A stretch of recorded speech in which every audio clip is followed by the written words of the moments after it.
Hello friends, welcome to flashback. स्वागत है आपका फ्लैशबैक में। और पिछले कुछ महीनों में आप सुन रहे होंगे मेरे फ्लैशबैक सीरीज़ के अंदर ये इंटरव्यूज़, जो दरअसल मैंने रिकॉर्ड किए थे बीबीसी के लिए 2008 और 9 के दरमियान। कुछ न्यूज़ मेकर्स के साथ हम इंटरव्यू करते थे और नॉन न्यूज़ी उनसे सवाल पूछते थे। कारण ये कि बीबीसी की तब पार्टनरशिप थी इंडियन एफएम रेडियो स्टेशंस के साथ, और एफएम का रूल था, सरकारी नियम था कि एफएम पे कुछ भी न्यूज़ एंड करंट अफेयर्स के मुतल्लिक उससे संबंधित आप प्रसारित नहीं कर सकते। तो लिहाजा ये इंटरव्यू होता था न्यूज़ मेकर्स के साथ, लेकिन बातचीत होती थी पर्सनल किस्म की, उनकी पसंद नापसंद, फेवरेट खाना, फेवरेट घूमने की जगह, फेवरेट म्यूज़िक, इस तरह की बातें, मतलब न्यूज़ से मुतल्लिक कोई बात नहीं। फिल्म स्टार्स के इंटरव्यू किए, स्पोर्टिंग ग्रेट्स के इंटरव्यू किए और पॉलिटिशियंस के भी इंटरव्यू किए। लालू प्रसाद यादव, अमर सिंह, शरद पवार, उनमें से कुछ गिने चुने एग्जाम्पल्स हैं। और एक इंटरव्यू हमने रिकॉर्ड किया तब तत्कालीन गुजरात के मुख्यमंत्री और अब देश के प्रधानमंत्री नरेंद्र मोदी जी के साथ। अब आप ध्यान करिए ज़रा, 2008-9 के दौरान कितना मुश्किल होता था मोदी जी से समय मिलना, क्योंकि वो आमतौर पे इंटरव्यूज़ नहीं देते थे। तो जब मैंने उनको संपर्क किया बीबीसी की तरफ से कि मैं उनका एक इंटरव्यू लेना चाहता हूँ, तो वो कुछ चौंके। उन्होंने पूछा किस तरह का इंटरव्यू होगा भाई संजीव ये? तो मैंने कहा सर, ये बिल्कुल एक नॉन न्यूज़ी इंटरव्यू होगा। हम आपसे पर्सनल किस्म के सवाल करेंगे, आप कैसे बड़े हुए, कैसा आपका रहन सहन था, कहाँ आप घूमने जाते थे, क्या आपका पसंद का खाना है, क्या आपके फेवरेट टूरिस्ट स्पॉट्स हैं, कहाँ घूमने जाना पसंद करते, इत्यादि इत्यादि। तो मोदी जी फ़ोन पे ही कुछ हंसे। उन्होंने कहा अच्छा, तो मतलब संजीव एक खुशनुमा शाम की तर्ज पे इंटरव्यू होगा। मैंने कहा बिल्कुल सही आप समझे, वैसा ही ये इंटरव्यू है, क्योंकि एफएम पे चलेगा जिसमें news and current affairs allowed ही नहीं है। खैर, समय निश्चित हो गया। मैं तय तिथि पे अहमदाबाद पहुंचा, गांधीनगर रादर, और उनके ऑफिस में इंटरव्यू रिकॉर्ड हुआ। बहुत ही प्रोफेशनल, बहुत ही एकदम टू द डॉट सब चीज़ टाइम पे। और फिर करीब पौन घंटे की बातचीत के दौरान उन्होंने मेरे सभी सवालों के बड़े इत्मीनान से, खुश होकर, अच्छे मूड में, अच्छे मिजाज में जवाब दिए। मतलब उनकी जो भूमिका होनी चाहिए थी, उन्हीं के डिस्क्रिप्शन के अनुसार एक खुशनुमा शाम की तर्ज पे हो इंटरव्यू की, उसमें उन्होंने अपने रोल को बखूबी अंजाम दिया और बहुत मज़ा आया। खैर, इंटरव्यू रिकॉर्ड हुआ और बाद में जब प्रसारित हुआ तो कुछ लोगों को ये बात बहुत ही नागवार गुजरी कि आपने मोदी जी का इंटरव्यू लिया और कुछ भी कंट्रोवर्शियल, विवादास्पद, पॉलिटिकल सवाल ही नहीं पूछे। मेरा जवाब बड़ा सिंपल था कि भाई ये इंटरव्यू ही एफएम फॉर्मेट के तहत हुआ है, एक विशेष प्रोग्राम के तहत, जिसमें न्यूज़ी सवाल, न्यूज़ एंड करंट अफेयर्स से संबंधित कोई भी सवाल अलाउड ही नहीं है, प्रसारित ही नहीं होते। तो ये फॉर्मेट ही अलग था और इसीलिए शायद मुझे इंटरव्यू मिला भी। लेकिन खैर, ये बात भी काफ़ी लंबे समय तक कुछ चर्चा का विषय रही, हमारी संस्था में भी और बाहर भी। फिलहाल आप सुनिए मोदी जी के साथ मेरा लिया गया ये इंटरव्यू, और अपने कमेंट्स भी लिखिएगा, बताइएगा आपको मोदी जी की ये अंतरंग बातचीत कैसी लगी। तो प्लीज़ हमारे चैनल को लाइक, सब्सक्राइब कीजिए। प्राइम मिनिस्टर नरेंद्र मोदी जी के साथ हुए इस इंटरव्यू का लुत्फ उठाइए और इस पर कॉमेंट भी करिए। Thank you very much for watching. नमस्कार दोस्तों, नमस्कार। मैं हूं संजीव श्रीवास्तव और आप सभी का स्वागत है बीबीसी एक मुलाकात में। इस हफ्ते हमारे मेहमान हैं एक बहुत ही खास, बहुत ही स्पेशल, बहुत ही यूनिक, बहुत ही अलग किस्म के पॉलिटिशियन। एक ऐसे लीडर जो शायद भारत के सबसे कंट्रोवर्शियल पॉलिटिशियंस या राजनेता की तरह से देखे जाते हैं, जिन्हें या तो लोग दीवानगी की हद तक पसंद करते हैं या फिर दीवानगी की हद तक नापसंद। लेकिन आपको मालूम है, यह है बीबीसी एक मुलाकात। हम चर्चा नहीं करेंगे किसी कंट्रोवर्सी की, न किसी पॉलिटिक्स की, न कुछ न्यूज़ की बातें होंगी यहाँ पे। बीबीसी एक मुलाकात में इस हफ्ते हमारे मेहमान हैं the one and only Gujarat के मुख्यमंत्री और बीजेपी नेता नरेंद्र भाई मोदी। और हम कोशिश करेंगे आपको मिलवाने की नरेंद्र मोदी के पब्लिक पर्सोना के पीछे छुपे हुए इंसान से। सबसे पहले तो सर बहुत शुक्रिया आपका। बीबीसी के श्रोताओं को बहुत बहुत नमस्कार भैया, मुझे मौका मिल गया आज सबसे मिलने का। पहला सवाल, आप राजनीति में आए, कैसे आए? बचपन से यही सोचा था कि राजनीतिज्ञ बनूंगा, पॉलिटिक्स में आऊँगा? सही नहीं है, मैं सचमुच में राजनीति का व्यक्ति नहीं हूँ। और शायद आज राजनीति में होने के बावजूद मैं खुद फील करता हूँ कि मैं रेनकोट पहन करके बाथरूम में नहा रहा हूँ। क्या बात है। मूलतः मैं देश के लिए कुछ करना चाहिए, इस मिजाज से राष्ट्रीय स्वयंसेवक संघ में मेरे संस्कार हो गए। हमारे यहाँ एक नाथा भाई झगड़ा करके जनसंघ के कुछ मुख्य कर्णधारों में से एक थे। बड़ा आग्रह मुझे कर रहे थे कि भाई क्यों ऐसे भागते फिरते हो। और उसी के कारण आज से कोई 12-15 साल पहले अचानक मेरे जिम्मे राजनीतिक गतिविधि आई। उसमें भी संगठन के काम की कल्पना थी। चुनाव तो मेरी ज़िंदगी में मैं कभी स्कूल कॉलेज में भी नहीं लड़ा था। लेकिन पूरी तरह से अब डूब के राजनीति करते हैं या जिसको कहें सार्वजनिक जीवन में है, आनंद लेते हैं, उसका मज़ा आता है? एक तो मैं मानता हूँ कि ईश्वर ने मुझे एक अवसर दिया है, जनता जनार्दन ने आशीर्वाद दिए हैं, और ऐसा लगता है कि शायद जिस व्यवस्था के साथ अभी मैं जुड़ा हूँ, सरकार नाम की व्यवस्था से, अगर चाहें तो बहुत कुछ अच्छा कर सकते हैं और उसके कारण एक सेटिस्फेक्शन मिलता है। नरेंद्र मोदी पब्लिक लाइफ में हैं, नरेंद्र मोदी पॉलिटिशियन हैं, उनको लोग जानते समझते हैं, अपनी तरह से विश्लेषण भी करते हैं। सबका मानना है कि बड़ा ज़बरदस्त बोलते हैं यार, भाषण देना तो नरेंद्र मोदी की बड़ा अंदाज़ है, छा जाते हैं एकदम से। तो क्या उसके लिए कभी शीशे वगैरह के सामने खड़े होकर प्रैक्टिस करी थी पहले मतलब उसको रिकॉर्ड करके खुद सुनते थे? क्योंकि कैसे बनते हैं अच्छा स्पीकर? एक तो मुझे इसका साइंटिफिक ज्ञान नहीं है और न ही मेरी कोई ट्रेनिंग हुई है, तो मुझे इस प्रकार का कोई एक्सपोजर नहीं मिला। लेकिन स्कूली लाइफ में डिबेट में हिस्सा लेता था और ज़्यादातर मैं जीत जाता था, और आज भी मैं देख रहा हूँ कि मैं अगर डिबेट में जीत जाता हूँ, मुझे सोच करके बोलना पड़ा, तैयारी करके, मैं शायद नहीं बोल पाऊँगा। खड़े होने के बाद जो भीतर से उठती है आवाज़, बस उसी को बोलता हूँ। आपका खुद का क्या सोच है नरेंद्र मोदी व्यक्ति के बारे में? देखिए, हमारे जितने शास्त्र हैं वो शास्त्र एक ही बात का आग्रह करते हैं कि आप खुद को जानो, और शास्त्र ये भी कहते हैं कि जो खुद को जान लेता है फिर उसको जीवन में कुछ जानने की ज़रूरत नहीं पड़ती। इसका मतलब ये बहुत बड़ी बात है खुद को जानना, और मैं नहीं मानता हूँ कि मैं खुद को जान पाया हूँ, और शायद जान पाऊँगा कि नहीं ये भी मुझे कहना कठिन है। और तब जाकर के मुझे औरों की मदद लेनी पड़ती। लोग मुझे कैसे देखते हैं, लोग मुझे कैसे सोचते हैं, और बाय एंड लार्ज मोटा मोटा उसी पर मैं ही मान लेता हूँ, यार ठीक है यार, अपन मैं ऐसा ही हूँ। देखिए, ये तो आपने जो अपने आप को पहले डिबेटर बताया था, उस किस्म का ही जवाब दे दिया कि वही तर्क में और वाद विवाद में आपसे कोई जीत नहीं सकता। मैं एक बड़ा इंटरेस्टिंग एक घटना बताऊं, शायद बीबीसी के हमारे मित्रों को जान करके आदत होगा। मुझे आज से कई वर्षों से मुझे कोई न कोई फंक्शन में चीफ गेस्ट के रूप में लोग बुलाते थे, लायंस है, रोटरी है, तो मेरा चलता रहता था। एक बार एक लायंस का फंक्शन था, मुझे बुलाया, फिर उनकी चिट्ठी आई कि आप अपना परिचय भेजिए। तो मैंने उनको एक पोस्ट कार्ड लिखा था। मैंने लिखा था कि आपने मुझे मेरे जीवन के विषय में जानने के लिए कहा है, मैं भी बहुत कोशिश कर रहा हूँ कि मैं कौन हूँ, अब तक तो पता नहीं चला है, इसलिए मैं क्या बताऊँ आपको। और 3 लाइन का जवाब मैंने पोस्ट कार्ड लिखा था। मैं आज से 30 साल पहले की बात कर रहा हूँ। और उसी कार्यक्रम के एक चीफ गेस्ट से उनको भी गया था, तो उन्होंने अपना कोई 10 पेज का बायोडाटा भेजा था, और जब फंक्शन हुआ तो उनका 10 पेज का बायोडाटा पढ़ा गया, और बाद में उनको भाषण करना था, तो उनका भाषण 3 मिनट का हुआ।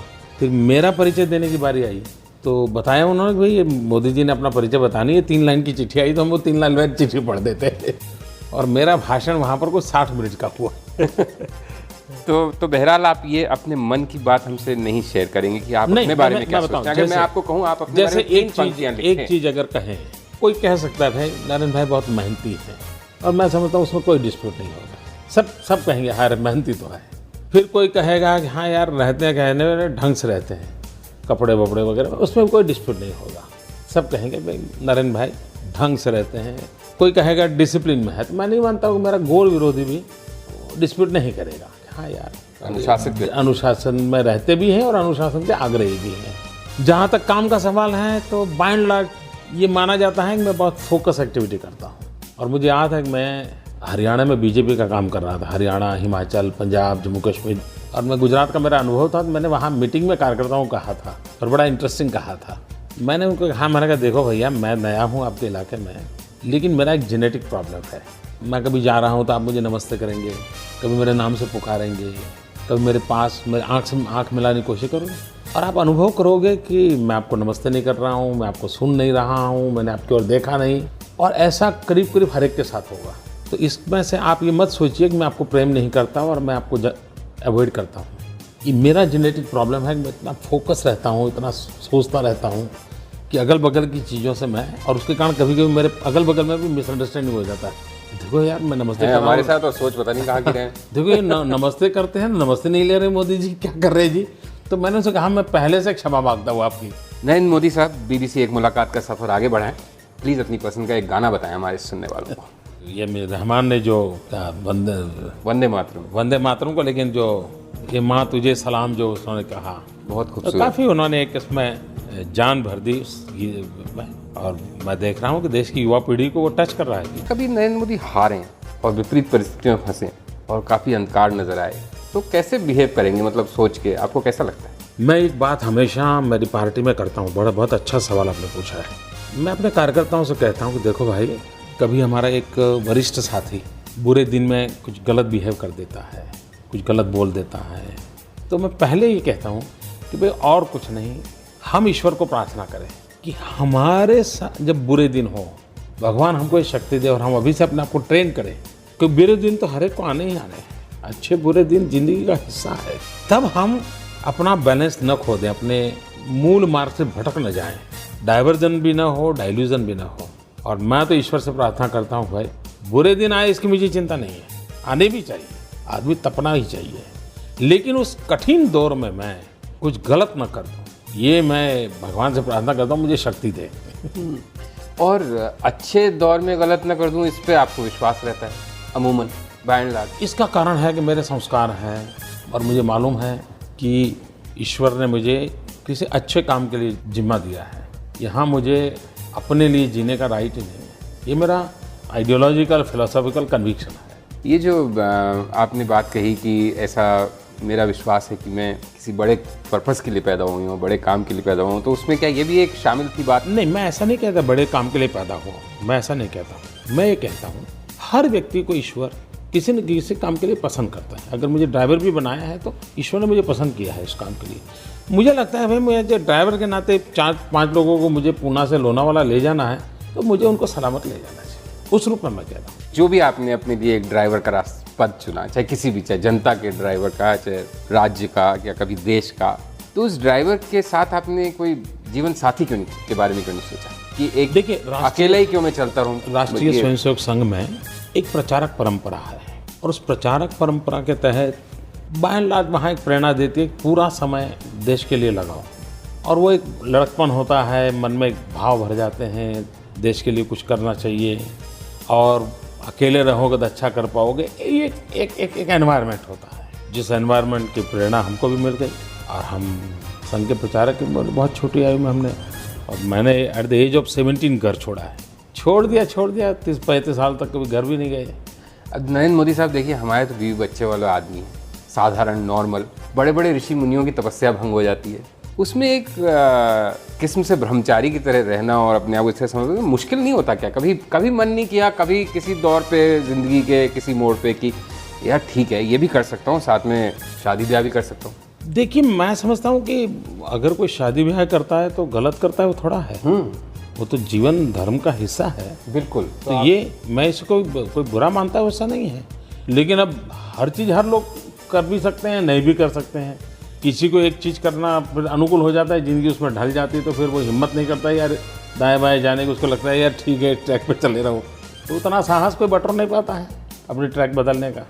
मैं जब आ रहा था तो मैं एक अहमदाबाद की एक लड़की हैं जिनसे मैं मिला, जो मेरी पुरानी दोस्त हैं, तो मैंने कहा मैं नरेंद्र मोदी साहब का इंटरव्यू करने जा रहा हूँ। मैंने कहा तुम्हें क्यों इतने पसंद है, या ज़्यादातर लोगों को इतनी क्यों पसंद है? तो उन्होंने कहा कि बड़े करीने से रहते हैं, अपना बड़ा ध्यान रखते हैं। जैसे आपने कहा ना पहले, अपनी क्वालिटीज़ में से अनुशासन, ये वो, उसमें से एक ये भी रखी कि जैसे नेता देखा जाएगा तो दाढ़ी ट्रिम करी तो करी, नहीं करी तो नहीं करी, बेतरतीब है, बाल कड़े हुए हैं तो कड़े हुए हों, नहीं कड़े, तो एक काइंड ऑफ शिव जी का औघड़पन जैसा कुछ अंदाज नेता बना के रखना चाहते हैं, लेकिन आप अपने आप को बड़े जचा के रखते हैं। हाँ, मैं शायद बचपन से, मेरी माँ कभी किसी को मेरे क्वालिटी जो बताती है, उसमें एक क्वालिटी बताती है कि बचपन से अपनी चीज़ों को, अपने कपड़ों को बड़े ढंग से रखने की आदत रखता था। ये मेरी माँ भी कईयों को ये बता चुकी है, तो शायद मेरे स्वभाव का हिस्सा है। और मैं मानता हूँ कि आप जिस काम को करते हैं, यू मस्ट बी प्रेजेंटेबल। तो कोई बड़ी मीटिंग होती है या होता है तो उससे पहले जरा अपने आप को देखते हैं शीशे के सामने? नहीं, मुझे वो करना नहीं पड़ता, वो मुझे नहीं करना पड़ता है,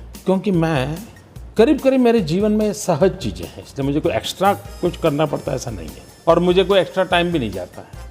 लेकिन मेरे आप जीवन को देखा होगा, सब चीज़ें कांस्टेंट है। अब जैसे मेरा हाफ स्लीव का ये कुर्ता है तो ये है ही है, कई सालों से है, उसमें कोई उतार चढ़ाव नहीं है।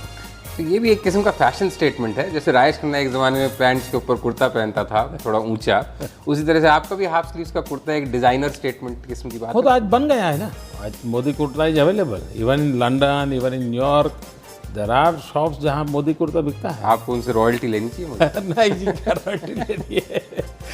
अच्छा, बीबीसी एक मुलाकात का सफ़र आगे बढ़ाएं नरेंद्र मोदी साहब, प्लीज़ अपनी पसंद का एक और गाना बताएं। मैं लगान के उसका स्क्रीनिंग कार्यक्रम में था एक बार, तो मुझे वो एक तो हमारे कच्छ में बना था, तो उसके कारण भी मेरा लगाव था, और थोड़ा राधा और कृष्ण की वो जलन की जो बात है, फिलोसफी से तो मैं गले नहीं उतरता है मेरे, लेकिन वो डंग शब्दों को जो उसने अच्छी तरह कोरियोग्राफी की थी, वो अच्छा बनाया था। इसका कोई कनेक्शन नहीं है, लेकिन आपको भी कभी ऐसे किसी चीज़ से जलन होती है, किसी बात से ईर्ष्या की अनुभूति होती है, किसी ऐसे? देखिए, होती तो होगी, ये कहना कि नहीं होती है, ये कहना बड़ा किससे होती होगी? कोई दूसरे राजनेता से या कोई? मैं होती होंगी ऐसा जब कहता हूँ तो मैं अभी तक शायद खुद जज नहीं कर पाया हूँ, लेकिन मैं कोई इतना बड़ा संत पुरुष नहीं हूँ कि होती ही नहीं होगी। अंतर मन में तो कुछ तो पड़ा होगा भाई, हम अपन सामान्य मानवी है, अपने में सब बुराइयाँ होती है, जो बुराइयाँ सामान्य मानवी होती है हमारे में भी होती है, हम कोई देवता थोड़े हैं।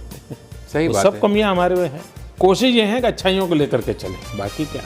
अगर किसी मौजूदा कंटेम्प्रेरी किसी व्यक्ति के साथ कहा जाए कि भाई इसके साथ मैं अपनी जगह बदल लूँ, किसके साथ आप प्लेसेस एक्सचेंज करना चाहेंगे? ठीक है, मैं वो हो जाऊँ, वो चाहे मैं हूँ चाहे नहीं हूँ।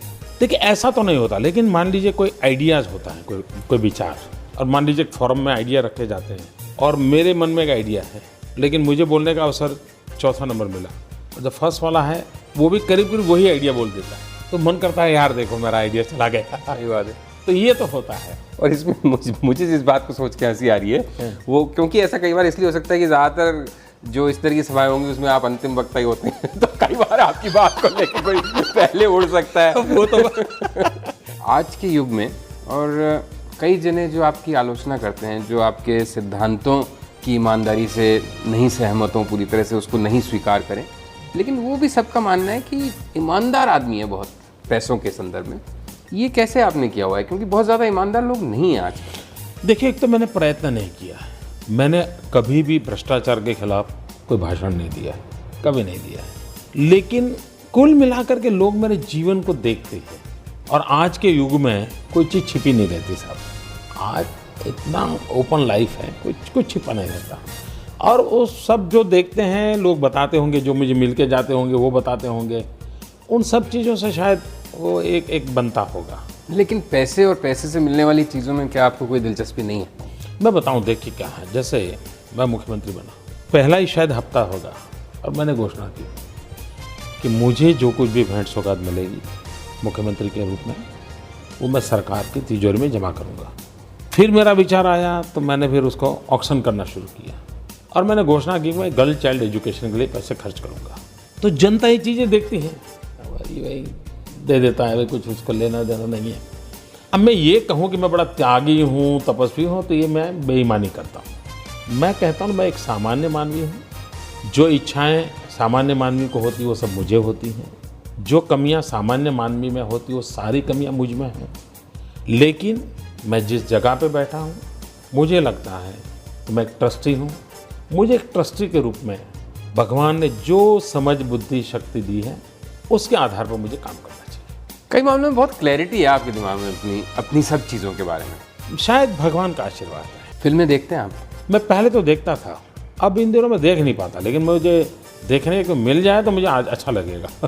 और फेवरेट आज के युग का, मतलब अभी कंटेम्प्रेरी कौन फेवरेट एक्टर या एक्ट्रेस? देखिए, मैं संजीव कुमार के कला के मैं बहुत, मेरे मन को अच्छा लगता है। गुजराती भाई भी थे एज ए एक्टर, वैसा ही इन दिनों वो गुजराती हैं, that is a different thing. नहीं, Paresh Rawal as a art, कला जिसको कहें, जिसमें ड्रामा के सेंस जिसको कहें, ये काफ़ी मेहनत करते हैं, ऐसा नज़र आता है। वो कैजुअल फिल्मों को लेते हैं, ऐसा नहीं लगता मुझे। और एक्ट्रेस? इन दिनों तो मेरे मन को कोई प्रभावित कोई नहीं कर पाया। भाई जब आप परेश रावल से प्रभावित है, मतलब इन दिनों फिल्में तो देखते हैं, तो कोई ना कोई। लेकिन मुझे प्रभावित नहीं हूँ मैं किसी, मेरे मन पे उतना कोई प्रभाव नहीं हो रहा है। और शायद हमारे देश की फिल्मों में नारी को सेंटर स्टेज नहीं मिल रहा है, सब मेरा एक मोटा मोटा इम्प्रेशन है। ज़्यादातर पुरुष डोमिनेटेड, यानी स्टोरी में भी पुरुष डोमिनेटेड होता है, बहुत कम होता है जिसमें विमेन डोमिनेटेड थीम वाला हो, इसलिए अगर उनमें कला हो भी तो भी कितना उभर करके आती होंगी सस्पेंस है। अभी हाल की एक्ट्रेसेस में भी वैसे तो काजोल, माधुरी दीक्षित, ऐश्वर्या राय, इनके मैंने देखी नहीं, चित्रण मैंने के एक भी फिल्म इनकी देखी नहीं, एक भी नहीं देखी। और इनमें से किसी से मुलाकात हुई आपकी? मुझे याद नहीं है। कोई विशेष आपको दिलचस्पी है नहीं एक्टर एक्ट्रेसेस में? मतलब नहीं ऐसे मिल जाते हैं, मनोरंजन की भी तो जीवन में एक अंग। नहीं उसका महत्व है, लेकिन हमें समय नहीं मिला कभी। यूं ही तो कभी मिल गए होंगे किसी फंक्शन में, किसी की शादी वादी में, लेकिन अब मेरा व्यक्तित्व ऐसा कैसा बना हुआ है कि ज़्यादातर तो 5 फुट लोग दूर रहते हैं, तो उसमें एक्ट्रेस का तो सवाल ही नहीं उठता है। कौन सी फिल्म आपकी फेवरेट फिल्म है? बड़ा ही वैसे मुश्किल है, लेकिन शायद हमारा जिस समय इन चीज़ों को चर्चा करते तो एक बार जब मेरे स्कूल एज का फिल्म थी गाइड, तो उस समय हमको वो काफ़ी प्रभावित करती थी, उसकी एक फ़िलॉसफी और ज़िंदगी में गाइड कौन कहाँ कैसे कैसे करता है। फिर बाद में मैंने उसकी जो ओरिजिनल किताब थी उसको पढ़ा था, उसको कैसे उसने कहा था, इतना मैंने उस रूप में उसको लिया, तो कोई एंटरटेनमेंट के रूप में नहीं है, उस रूप में उसको देखा था। फिर मन से शायद मुझे दर्द, करुणा, ये चीज़ें हैं तो शायद ज़्यादा छूती हैं, तो मैं जब मीना कुमारी का युग था या राजेंद्र कुमार का युग था, तो शायद उस कालखंड में, और हम भी उस समय टीन एज में थे, तो ज़रा ज़्यादा ही वो चीज़ें मन कर जाती हैं, तो उस पर था। कारगिल का मैंने मुख्यमंत्री बनने के बाद सबको मैंने इनवाइट करके उसका स्क्रीनिंग करवाया था, और कारगिल का हीरो जो लड़का है यादव, उसको भी मैंने उस दिन बुलाया था। कभी म्यूजिक सुनता था तो मैं शिव कुमार शर्मा की कॉल ऑफ द वैली, तो ये चीज़ें मुझे ज़रा अच्छी लगने लगी, और मैं आज भी कभी शाम को कभी मौका पड़ जाए तो उस हिमालय की मुझे अनुभूति हो, ऐसी अगर कोई चीज़ें हो, और वो भी म्यूजिकल इंस्ट्रूमेंट से, तो उसको मैं सुन लेता हूँ। उसमें मुझे कॉल ऑफ द वैली को कभी मैं शायद सैकड़ों बार सुन चुका हूँ, ठीक है, अब भी मुझे मज़ा आता है। फेवरेट हॉबीज़, पास टाइम, खाली वक्त हो तो क्या करना पसंद? जैसे आपने एक तो बताया आप कोई हिमालय की अनुभूति दे ऐसा संगीत सुनना पसंद करते हैं। वैसे मैं खुद हिमालय में बहुत रहा हूँ, बहुत घुमा हूँ। आज भी गुफा में या? हाँ, मैं उसी प्रकार से रहता था। सच में? जी, मतलब बिल्कुल तपस्या जैसे? हाँ बिल्कुल, मैं उसी दुनिया में रहा था। अरे हाँ, अच्छा, मुझे जानकारी नहीं थी। तो फिर मैं जब ये कैलाश मानसरोवर यात्रा शुरू हुई नई, तो पैदल गया था कैलाश। एवरेस्ट की हाइट है 29,000 फीट, कैलाश है 24,000 फीट। उस समय तो मैं जब गया था तो कोई 60 दिन लग जाते थे। फिर मैं लिखता हूँ, किताबें हैं मेरी, पढ़ने का अवसर पहले मिलता था, इन दिनों तो मैं पढ़ नहीं पाता हूँ, लेकिन मुझे पढ़ने में रुचि रही है। किस तरह की किताबें पढ़ने की में रुचि रहती थी? जीवन से संबंधित, फिलॉसफी ऑफ लाइफ, कुछ चीज़ें हैं जिसमें कुछ टर्निंग पॉइंट हो हिस्ट्री के, जिसने झकझोर दिया है दुनिया को। दूसरा, मैं सबको, मेरे साथियों को हमेशा कहता हूँ जीवन चरित्र पढ़ने चाहिए। बिल्कुल। उससे क्या होता है, सच्चाई के निकट होते हैं और हिस्ट्री को भी साथ साथ समझा जाता है। किस किस के जीवन चरित्र पढ़े थे आपने? जब मैं विवेकानंद जी से लेकर के बेंजामिन फ्रैंकलिन तक, पता नहीं कहीं बचपन में जो प्रभाव हुआ वो छत्रपति शिवाजी का एक जीवन चरित्र जो मैं पढ़ता था, और मुझे आज भी याद है कि उसको उठाना भी मेरे लिए मुश्किल होता था, उतनी मेरी छोटी आयु थी, लेकिन अलग अलग प्रकार से अलग अलग लोगों ने प्रभावित किया। जब मैं गांधी को पढ़ा और गांधी के ग्राम स्वराज के विचारों को मैं देखता हूँ, मुझे आज भी मेरी इंस्पिरेशन देते हैं। सरदार को पढ़ता हूँ और उनके जिस प्रकार से कमिटमेंट था और नो कॉम्प्रोमाइज एटीट्यूड जो रहता था उनका, और उसके कारण देश को कितनी संकटों से वो बचा लेते थे। उन्होंने शायद बहुत झेला होगा उस समय। मैं बेंजामिन फ्रैंकलिन के लाइफ को पढ़ता हूँ तो मैं देख रहा था कि वो आदमी समझा रहा है कि मुझ में ये कमी थी, उस कमी को दूर करने के लिए मैंने ये प्रयोग किया, मुझ में ये अच्छाई थी, उसका उपयोग करने के लिए मैंने ये किया। तो ये चीज़ें हैं बड़ी एजुकेटिव रहती हैं। वो जो हिमालय वाली बात चली थी कि जो आप हिमालय में थे, और मैंने तो मजाक में पूछा था कि क्या गुफाओं में और कंदराओं में थे, और आपने कह दिया हाँ, तो मैं तो बहुत ही चका। तो वो कितना लंबा अरसा था, कितने साल या महीने बिताया आपने? मैंने एट द एज ऑफ 17 जो घर छोड़ा था, तब मैं उसी दिशा में चल गया था, आध्यात्म की ओर। और करीब 20 साल के बाद मैं वापस आया, 20-21 साल उम्र हुई तब वापस आया। तो 3-4 साल? हाँ, 3.5-4 साल। तो उन 3.5-4 साल का क्या लेखा जोखा है आपने? क्या मैंने ये एक विषय ऐसा रखा है जिस पर मैं अभी कुछ कहता नहीं हूँ, किसी को नहीं कहता हूँ, लेकिन मुझे लगता है कि कभी न कभी मैं मेरी उस अनुभव गाथा जो है उसको पेन डाउन करूँगा कभी, उसी एक पीरियड को जिसके मेरी अपनी एक निजानंद था, उस निजानंद का मैं जरूर औरों को इसका लाभ दे दूंगा मैं। बस मैं उसके संदर्भ में एक और सवाल पूछूंगा कि वहाँ से वापस आने की कैसे सोची आपने? परलोक से वापस धरती पे एक तरह से देखा जाए? नहीं, वो परलोक तो नहीं था, जिज्ञासा का एक मेरा कालखंड था वो, एक जिज्ञासा। ये कैसे, वो कैसे, ये जिज्ञासा के भाव से मैं कर रहा था। ये कोई आलोक परलोक और अध्यात्म वगैरह मैं उस ऊंचाइयों की वाली बात नहीं करता, लेकिन मेरा मन बड़ी जिज्ञासा करता था और मैं जानने के लिए बड़ा उत्सुक रहता था चीज़ों को। आप गाते भी हैं क्या? मैं गाता नहीं, मैं लिखता हूँ, मेरी कविताओं की किताबें हैं, लेकिन उसमें से काफ़ी कुछ शायद मेरी एक दो रोमांटिक कविता भी मेरे एक लिखते दो हैं क्या गीतों नयन की, भाई मेरे मोदी गीतों की रिकॉर्ड वो निकली हुई है, सीडी वीडी, और मेरे गीतों की। कुछ रोमांटिक कविता, रोमांटिक गीत? ज़्यादातर प्रकृति पर है, और शायद वो मेरा एक लगाव भी है जिसमें प्रकृति का वर्णन है। कहीं पर मेरा अकेलेपन की ज़िंदगी से जुड़े हुई कुछ चीज़ें कविता में उतरी हैं, उसकी एक मस्ती होती है, उसको भी कभी कहीं कहीं कविताओं में मैंने प्रकट किया है। उस अकेलेपन की मस्ती भी होती है और जिस कहीं उसका अकेलापन भी होता है। देखिए, मैं एक अनुभव करता हूँ, मैं ऐसा चीज़ मैं बीबीसी के दर्शकों के सामने बोलूँ कितना अच्छा है बुरा है मैं नहीं जानता हूँ, लेकिन जब तक मैं संगठन का काम करता था तब तक मुझे कभी अकेलापन महसूस नहीं हुआ, क्योंकि हम घूमते थे। मैं 35 साल से करीब करीब भिक्षा मांग के खाता था, 35 ईयर्स लोगों के घर खाना खाने जाता था, और इसलिए पारिवारिक माहौल, हंसना खेलना, बच्चों से बात करना, सब अवसर मिलते थे। लेकिन ये मुख्यमंत्री बनने के बाद ऐसे बंधन है, सिक्योरिटी की परेशानियां हैं, प्रोटोकॉल की परेशानियां हैं। पहली बार मुझे अगर अकेलेपन की पीड़ा महसूस हुई तो अभी हुई है मुख्यमंत्री बनने के बाद। उसको तो काफी साल हो गए अब मुख्यमंत्री बन के चलते हो। और दूसरी आपकी समस्या ये भी है कि आपके ना कोई चमचे हैं, ना कोई हैंगर ऑन है, ना हीरो है, वैसे आसपास भगवान मुझे बचाए, भगवान मुझे बचाए। तो इतनी चीजों से भगवान ने आपको बचा रखा है मैं तो बड़ा हैरान हुए थे भगवान मुझे बचाए। अच्छा, ये बताएं, आप शुरू से ही शाकाहारी रहे हैं मतलब, और बड़ा सपोर्ट करते हैं उसको? देखिए, मैं कोई शाकाहारी आंदोलन का हिस्सा नहीं हूँ, लेकिन मेरा पारिवारिक जीवन, मेरा फैमिली बैकग्राउंड, हम लोग ऑर्थोडॉक्स परिवार के हैं, तो हमने कभी अंडे को यूं ही हाथ नहीं लगाया। खाने की बात तो छोड़ो, यूं हाथ नहीं लगाया। जब साइंस के अंदर हम पढ़ने में जब आता था अंडा, तो भी मुझे याद है कि हम बच्चे लोग उसमें हाथ नहीं लगाते। तो डिसेक्शन वगैरह तो फिर फ्रॉग और कॉकरोच वगैरह तो वो तो स्कूल में आता नहीं था, तो वो तो हमको समझ नहीं आया। और Gujarat by and large Jainism और बुद्धिज़्म के प्रभाव में रहा है, इसलिए आप विदेशों में भी जाओगे तो आज भी गुजराती परिवारों में आपको 100% वेजिटेरियन मिलेगा, यानी विदेशों में भी, और यानी करीब करीब 4 पीढ़ी विदेशों में रहती होगी तो भी आपको मिलेगा।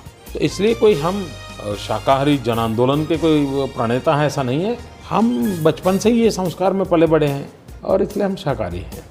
और अगर आपसे मैं पूछूं आपकी फेवरेट हॉलीडे डेस्टिनेशन, छुट्टी मनाने के लिए, तो हिमालय की तो आपने चर्चा करी है, उसके अलावा कौन सी सबसे पसंदीदा जगह होगी? एक मेरे जीवन में इस प्रकार से वैकेशन और वो कभी आया ही नहीं। मुख्यमंत्री बनने के बाद तो कभी मैंने सोचा ही नहीं, लेकिन उसके पहले भी कभी आया नहीं। हमने कभी अपने लिए कोई रिलैक्स होना, एंजॉय करना, इस प्रकार से क्या नहीं। लेकिन मेरे मन को छूता है पहाड़ी ज़िंदगी, वहाँ के लोगों का भोलापन, प्यारे लोग, और हो सकता है शायद मुझे हिमालय के प्रति एक आकर्षण रहा है, वो भी एक कारण हो। कौन सा आपका फेवरेट खेल है? क्रिकेटर कौन सा आपका पसंदीदा क्रिकेटर है? मुझे उतना ज्ञान तो नहीं है, लेकिन जब हम स्कूल में पढ़ते थे उसी समय शायद गावस्कर नए खिलाड़ी आए थे। फिर एक इंजीनियर हुआ करते थे, फारूक इंजीनियर, वो हमारे पारसी बंधु गुजराती मित्र थे। तो ये इनकी पर्सनालिटी, लेकिन उस समय टीवी नहीं था, इसलिए हम रेडियो कमेंट्री के कारण जितना भी हमारे मन पर छवि बनती थी, कभी स्टेडियम में जाके तो मैच कभी देखा नहीं, क्योंकि हम कोई उतने, हमें आर्थिक स्थिति भी नहीं थी कभी कि हम जाकर के वो सब कर पाएँ, तो वैसा तो कोई अवसर कभी मिला नहीं था। शायद स्टेडियम में जाकर के मैंने मैच मुख्यमंत्री बनने के बाद किसी चीफ गेस्ट बन के कहीं गया तब जाके देखी, उसके पहले तो मैं कभी देखी नहीं थी। मुझे इसमें रुचि इस प्रकार की है, मैं ओलंपिक देखने गया था अटलांटा में, और उसमें मुझे एथलेट्स की जो चीज़ें हैं उसमें मेरे मन को बड़ा प्रभावित करती थी, क्योंकि एक इंडिविजुअल की वो रहती हैं और मिजाज, और जो लोग उनको जो प्रोत्साहन करते हैं। मेरी मूल प्रवृत्ति वहाँ उभर करके ज़रा ज़्यादा बाहर आ गई। तो मैं शायद दिन में 1 या 2 इवेंट देखता था। एक दिन पाकिस्तान के साथ हॉकी थी, उसमें पूरा समय बैठा था शायद, लेकिन बाकी 1-2 इवेंट देखता था। बाकी समय मेरा दिमाग खपाता था कि इतना बड़ा मैनेजमेंट कैसे किया है, ऑर्गेनाइज कैसे किया है, इतने लोग आते हैं, कोई दिक्कत नहीं हो रही है, कैसे किया है। तो करीब करीब मैं एक स्टूडेंट की तरह पूरा समय, एक प्रकार से कहूँ मैं 1-2 दिन छोड़ दें, जितने दिन ओलंपिक चली तो मैं उसके मैनेजमेंट के स्टडी में ही लग गया हो सकता है शायद वो मुझे आज काम आ रहा है। बिल्कुल आ रहा है, बिल्कुल आ रहा है। आपने ये जो नई श्रृंखला शुरू हुई है आईपीएल की सीरीज क्रिकेट की, इसकी मैनेजमेंट स्टडी करी? ये भी एक इसका फाइनेंस इकोनॉमिकल मॉडल मैंने अभी स्टडी नहीं किया है, लेकिन मैं मेरे राज्य में लंबे अरसे से एक विषय बोलता आया हूँ। मैं ये कहता था कि स्पोर्ट्स को किसी न ओन करना चाहिए। मान लीजिए कोई है आर्चरी को ओन कर ले, कोई इंडस्ट्रियल हाउस है, या गवर्नमेंट की कोई कंपनी है स्विमिंग को ओन कर ले। हमारे देश में ओलंपिक में हम ये नहीं आता है, फलाना नहीं आता है, ऐसे जो रोते रहते हैं, उससे बाहर आने का तरीका है कि इन चीज़ों को ओन करने वाले लोग लाने चाहिए। आपका फेवरेट पॉलिटिशियन कौन है, पसंदीदा राजनेता, राष्ट्रीय, अगर महात्मा गांधी को हम राजनीतिक जीवन का हिस्सा मानते हैं, तो गांधी ने राजनीति को जन आंदोलन का जिस प्रकार से हिस्सा बनाया, वो मेरे मन को बहुत प्रभावित करता है। सरदार पटेल राजनेता थे जिसमें आइडियलिज्म और राजनीति का जो कॉम्बिनेशन था, तो मुझे प्रभावित करता है। राजमाता सिंधिया को जब मैं देखता हूँ तो राजनीति में और एक पवित्रता यानी अनुभव होता था, मातृत्व अनुभव होता था, तो वो मुझे अपील करता था। जब मैं अडवाणी जी से निकट रहता हूँ तो पॉलिटिक्स एंड आइडियोलॉजी को इंटेलेक्चुअल एनालिसिस के रूप में रखना और एक इंटेलेक्चुअली मोटिवेट करना चीज़ों को, मैं समझता हूँ पिछले 2 शतक में इस प्रकार का वेरी रेयर कॉम्बिनेशन होता है। This is what I feel. उसी प्रकार से अटल जी का जब मीडिया नहीं था, इतना कम्युनिकेशन के साधन इतने नहीं थे, और करीब 3 दशक तक एक व्यक्ति जनता के दिलों पर छाया रहे, ये हमारे देश में गजब है साहब। बिल्कुल है। और एक पूरी पीढ़ी कहीं ना कहीं उनके आशिकी में वक्ता एज एन ओरेटर को उससे प्रभावित रही है और उसको कहीं ना कहीं उसका अनुसरण किया है। 3 दशक तक इसी एक ऊंचाई तक रहना, ये बहुत बड़ी बात होती है। ये बताइए नरेंद्र मोदी साहब, अगर आप ये नहीं कर रहे होते जो कर रहे हैं, आप उसको राजनीति कहें, सार्वजनिक जीवन, तो क्या करते? वैकल्पिक, या तो मैं लिखता, या मेरी जो हिमालय की रुचि है उस पर चला जाता। अगले 10 साल में नरेंद्र मोदी अपने आप को कहाँ और कैसे देखते हैं? कोई कभी सोचते हैं आप, मतलब आगे की प्लानिंग के हिसाब से कि मतलब, और नॉट नेसेसरली पॉलिटिकल, वैसे जीवन? देखिए, एक तो मैं खुद का कोई रोड मैप मैं बनाया नहीं। मैं आज जहाँ हूँ वो भी मेरे अपने रोड मैप से नहीं हूँ। शायद कोई कारण हो गए हैं कि जहाँ मैं अभी हूँ। आप सच में इतने सरल हैं क्या? ये सच्चाई है मेरी ज़िंदगी की। क्योंकि ये गले इसलिए नहीं उतरता है कि हमारे देश में मुख्यमंत्री बनने के लिए हज़ारों लोग सालों तक अपने तरीके से मेहनत करते हैं। मेरे केस में बड़ा इंटरेस्टिंग है, मुझे एक दिन अटल जी प्रधानमंत्री थे, उनका फ़ोन आया। मैं जब गया, मैंने कहा क्या काम था अटल जी? तो मजाक करने लगे कि नरेंद्र भाई तुम बहुत मोटे हो गए हो, ये तुम यहाँ का पनीर खाते हो दिन रात, ये पंजाबी खाना खा करके, भागो अब यहाँ से, गुजरात भागो, नहीं रहना यहाँ से। उनका मजाक का स्वभाव है, मजाक कर रहे थे। मैंने कहा कोई खास काम था क्या, मुझे क्यों जाना है? कोई किसी, मुझे ऐसा कुछ मालूम नहीं था, कोई काम होगा तो जाना होगा मुझे। नहीं बोले अब वापस नहीं आना है, वहीं रहना है तुमको। चलो आप जैसा तय करें, मुझे क्या करना है? तो बोले गुजरात का काम देखना है। मैंने कहा अटल जी ये क्या बात है, मेरे साथ आप ऐसा अन्याय कर रहे हैं? मैं अभी पूरे देश का संगठन महासचिव हूँ और उससे आप मुझे निकाल करके गुजरात का काम दे रहे हो। तब तक मुझे ये पता नहीं था कि ये कोई मुख्यमंत्री की बात कर रही थी। मैं ऐसा ही मानता था कि मुझे पार्टी संगठन के लिए भेज रहे। तो उन्होंने कहा भाई ये सबने सोचा है और तुमको ये करना है। एंड विद सरप्राइज मैंने उनको मना किया था। मेरी पार्टी में 5 दिन चर्चा चलती रही, मुझे समझाया गया और मैंने ये कारण दिया था कि देखिए मैं 5-6 साल से गुजरात से बाहर हूँ, मैं किसी इश्यू से इन दिनों परिचित नहीं हूँ, और भूकंप की इतनी बड़ी घटना के बाद आज मैं जाके क्या करूँगा? मैंने कहा आप मुझे संगठन के काम के लिए महीने में 5 दिन 10 दिन ज़्यादा देना है गुजरात में, मुझे कहिए, मैं लगूंगा, मेहनत करूँगा। एक बार मैंने कहा मैंने सरकार को भी देखी नहीं है, मैंने चीफ मिनिस्टर की चैम्बर नहीं देखी है, मैं क्या करूँगा जाकर के? तो मैं समझाता रहा मैं फेल हो जाऊँगा, मैं इसको नहीं, पार्टी की इच्छा पूरी नहीं कर पाऊँगा, मैं जनता की भी इच्छा पूरी नहीं कर पाऊँगा, क्योंकि मुझे कोई ज्ञान नहीं, मैंने कभी एडमिनिस्ट्रेशन नहीं देखा, मैं किसी IAS अफसर को नहीं जानता था। इसलिए ये किसी को ताज्जुब होता होगा वर्तमान राजनीति के संदर्भ में, लेकिन इस जीवन की सच्चाई है कि I am altogether different person, और इसलिए मेरा अपना कोई रोड मैप नहीं। अचानक ये काम आ गया, इसको कर रहा हूँ। नरेंद्र मोदी साहब, मैं वैसे तो आपका धन्यवाद करना चाह रहा हूँ यहाँ पे, लेकिन एक बात कि कभी मन का बालक जगता है, बहुत सारे टाइम संजीदा रहता है, बहुत मन करता है। देखिए मैं हमेशा उदाहरण देता हूँ, कभी तो सोचो भाई, क्या छत्रपति शिवाजी हमेशा ही घोड़े पर ही होने चाहिए क्या? छत्रपति शिवाजी भी तो कभी बैठते होंगे नीचे, कभी खाना खाते होंगे, कभी अपनी माँ से बात करते होंगे। जीवन सामान्य होना चाहिए। तो जब बालक जगता है तो क्या करते हैं? गाने गुनगुनाता हूँ, जिसकी मेरे लिए ईश्वर ने मुझे वो गिफ्ट नहीं दी है, तो मैं करता हूँ। छुप के गुनगुनाते हैं? मैं पेड़ पौधे हैं तो ऐसे पंख पत्तियाँ तोड़ता हूँ। देखिए, बालक जगता है तब कुछ खाने का मन कर जाता है और मैं कोशिश करता हूँ ऐसे खाना खाने को मिल जाए, पानी पूरी मिल जाए, मन करता है। कभी छोटे छोटे बच्चों के साथ कभी मिल भी लेता हूँ। और मैं मानता हूँ कि बालक उसी का जगता है जिस पर ईश्वर की कृपा होती है। मुझे कभी कभी अपने आप पर कभी ईश्वर से भी शिकायत रहती है कि प्रतिपल मेरे भीतर का बालक कैसे जिंदा हो। मैं चाहता हूँ, क्योंकि उसमें एक एनर्जी होती है, एक उमंग होता है, और मैं तो चाहता हूँ वो जगे। बिल्कुल, हम भी चाहते हैं वो जगह। और जो आपके अकेलेपन की हमने थोड़ी सी चर्चा करी, वो भी ईश्वर कहीं किसी मोड़ पे आपको कोई ऐसा साथी नहीं, आप सारे दोस्त लोग हो, अकेलापन चला जाएगा। नरेंद्र मोदी, आपसे मिलके बहुत मज़ा आया सर। आपने हमारे लिए इतना समय दिया, इतने दिल से अपनी अनुभव और अपनी अनुभूतियाँ हमारे साथ बांटी। आपके तहे दिल शुक्रगुजार हैं। बहुत बहुत मैं बहुत वर्षों के बाद आज बीबीसी के श्रोताओं के साथ रूबरू हुआ हूँ। मैं बड़े दिनों के बाद आए, इसलिए क्षमा, और मन भर के आया हूँ, जी भर के आया हूँ। आप भी मजा लीजिए। बहुत बहुत शुभकामनाएं। बहुत थैंक यू।